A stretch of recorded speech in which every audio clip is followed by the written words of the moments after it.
This time, we're taking a look at something that's been in the news a lot lately, global smoking trends. Interesting. You've probably heard about it. It's kind of all over the place. Right. We're seeing some really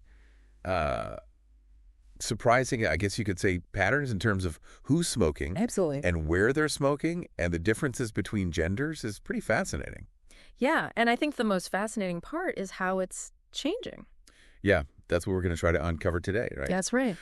Awesome. Yeah. Are you ready to dive in? Yeah, let's do it. Welcome to Gender Decoded, where numbers align, seeing the stories that data defines.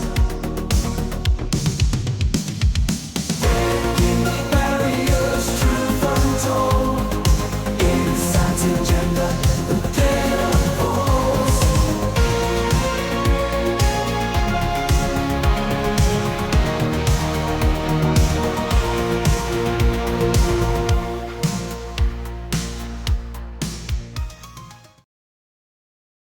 Now, you probably already know that men tend to smoke more than women globally. But did you know that over 40% of all male smokers in the world live in China? That's wild, right? Yeah. But here's the even crazier part. Only about 2% of Chinese women smoke. Yeah, it's pretty mind-blowing when you see those numbers side by side.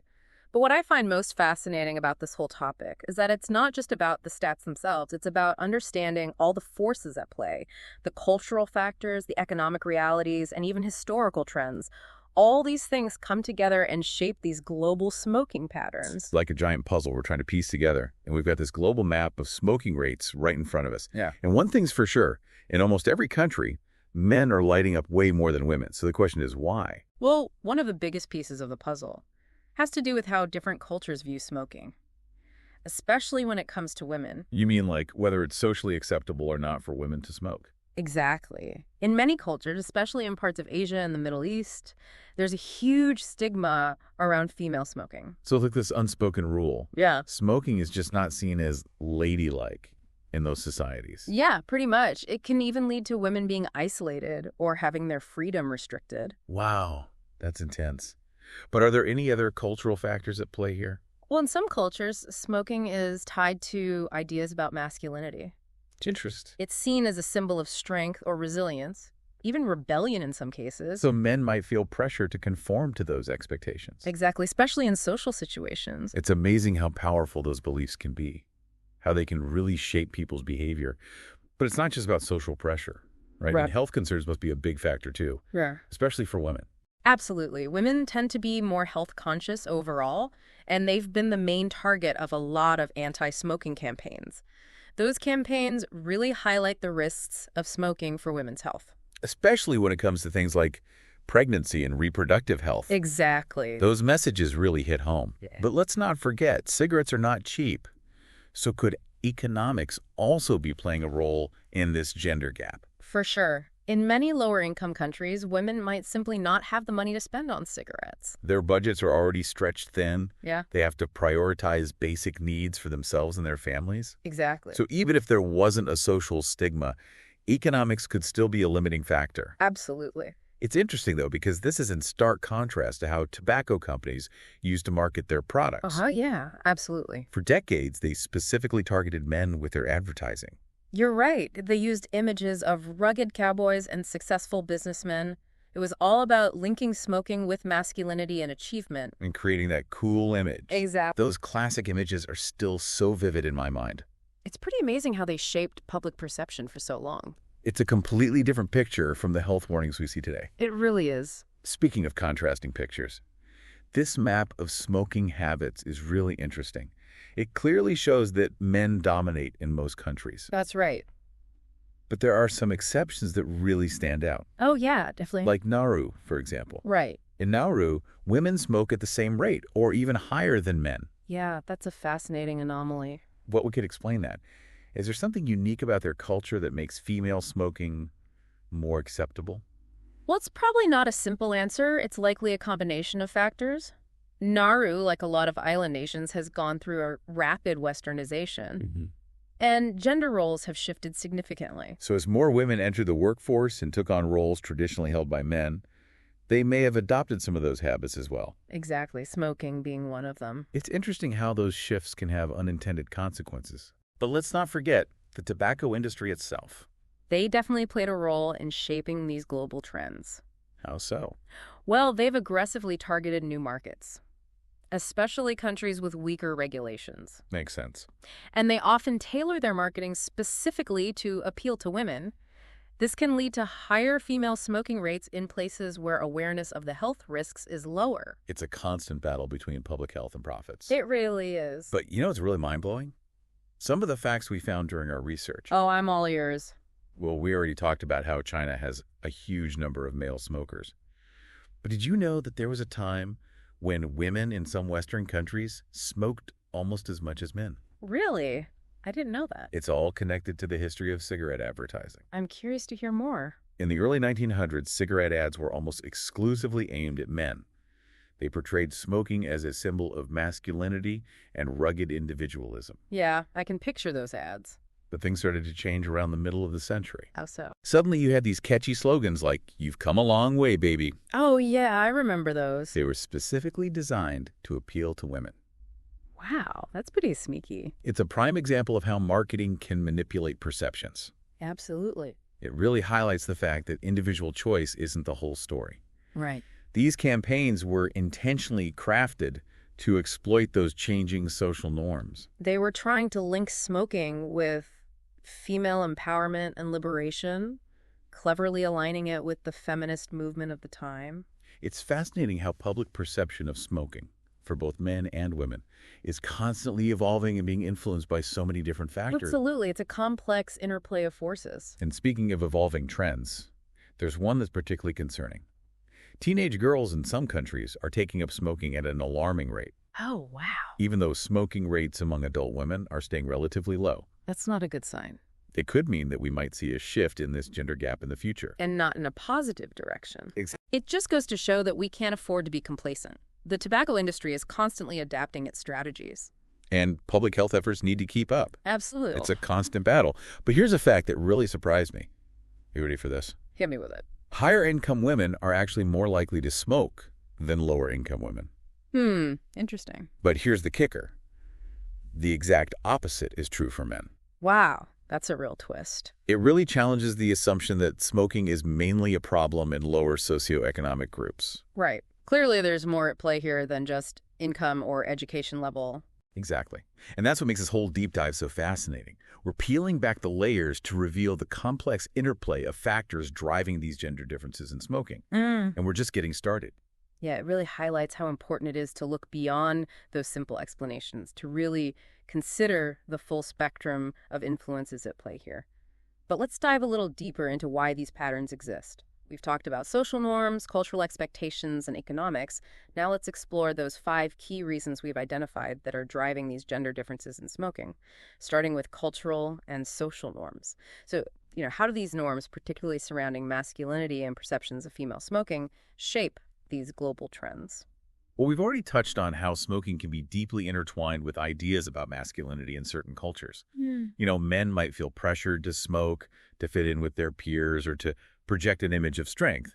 And on the flip side, women who smoke often face judgment, stigma, or even social isolation because it clashes with those traditional expectations of femininity. It's fascinating how those expectations can differ so dramatically around the world. Like in some places, female smoking is seen as rebellious or even a sign of loose morals, while in other cultures it might be more accepted. You're absolutely right. What might work in one country or community could backfire completely in another. So any successful public health campaign really needs to be sensitive to those nuances of local culture and social norms. It's not just about saying smoking is bad, right? It's about understanding the social fabric and the pressures people face in different contexts. Exactly. Okay, so let's move on to the second reason. Economic differences. We've already established that in lower-income countries, women might prioritize basic necessities over cigarettes. But how does this play out for men? Well, for men in those same lower-income countries where tobacco is often very cheap and readily available, cigarettes can become kind of an affordable way to deal with the stresses of daily life. It's really sad to think that economic hardship can drive people to seek solace in harmful habits. A quick smoke might seem like the only escape, even if it's ultimately damaging. Yeah, it's a tough reality. This really highlights how important it is to address poverty and improve economic opportunities as part of a broader strategy to reduce smoking rates, especially among men. I completely agree. Addressing those root causes of stress and hardship is absolutely essential. Okay, now shifting gears to our third reason. We can't ignore the influence of advertising and industry tactics. So how have those marketing strategies shaped global smoking habits, especially along gender lines? Well, as we talked about earlier, tobacco companies have a long history of really tailoring their marketing to specific genders.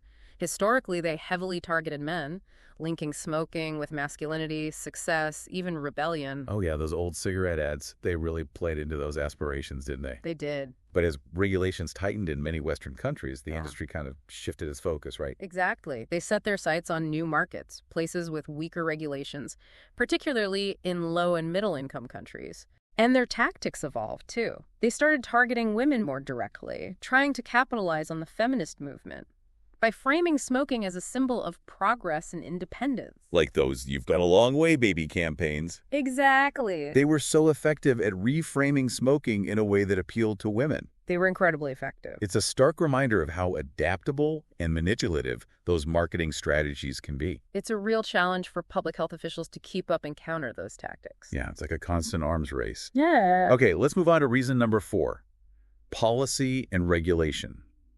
What impact do government policies actually have on overall smoking rates and the gender gap? Well, countries that have implemented strong anti-smoking policies, like Australia, Canada, and the Scandinavian nations, have seen significant decreases in overall smoking rates, often with a narrowing of the gender gap as well. So it's not just about awareness campaigns. It's about actually putting those concrete measures in place. You got it. What kind of policies are we talking about here? Well, we're talking about a multifaceted approach.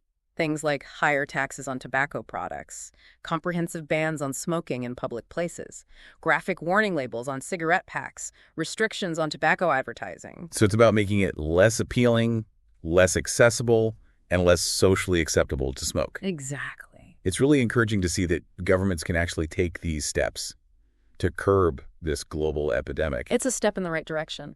But we also can't forget about the power of social influence, especially in the workplace. So this brings us to our 5th reason, peer influence and workplace culture. How do these factors contribute to those gendered smoking patterns?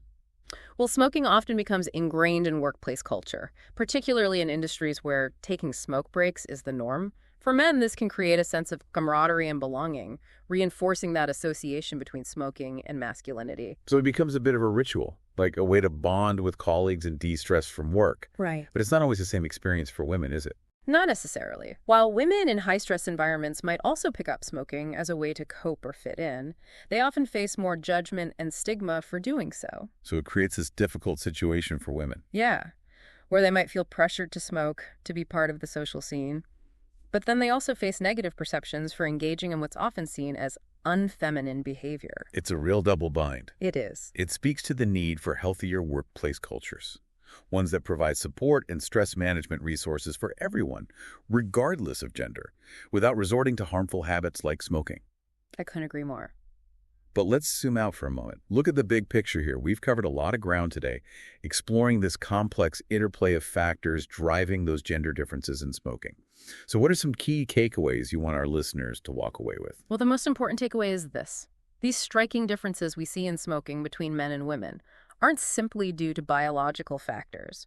They're largely shaped by this complex web of social, cultural, economic, and historical factors. So it's not about inherent differences between men and women, but about the environments they navigate and the pressures they face. Exactly. It's those social norms, cultural expectations, economic pressures, and even targeted marketing strategies. All of those contribute to these patterns. And it's important to remember that these trends aren't static either. You're right. While male smoking rates are slowly declining in many parts of the world, we're also seeing that concerning rise in female smoking in some regions, particularly among younger generations. It highlights the need for ongoing vigilance and adaptation in our public health strategies. Yeah, we can't let our guard down. Definitely not. But there is some good news, right? There is. Countries with strong anti-smoking policies and more gender-equal norms tend to have lower smoking rates overall. And a smaller gender gap. So that suggests that progress is possible. with the right policies and a real commitment to social change. That's definitely a hopeful sign.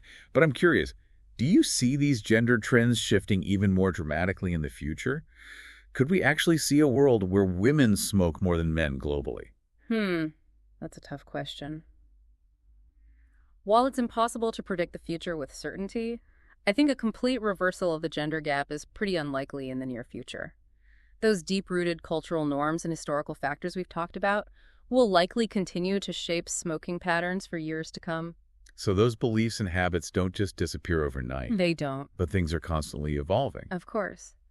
As more women enter the workforce, take on leadership roles, and challenge traditional gender roles, it's possible that some of those historical barriers to female smoking might weaken.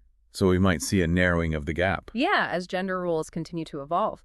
And we can't underestimate the influence of younger generations either. Their attitudes towards smoking are often quite different, shaped by a greater awareness of health risks and less tolerance for the social and environmental harms of tobacco. That's encouraging.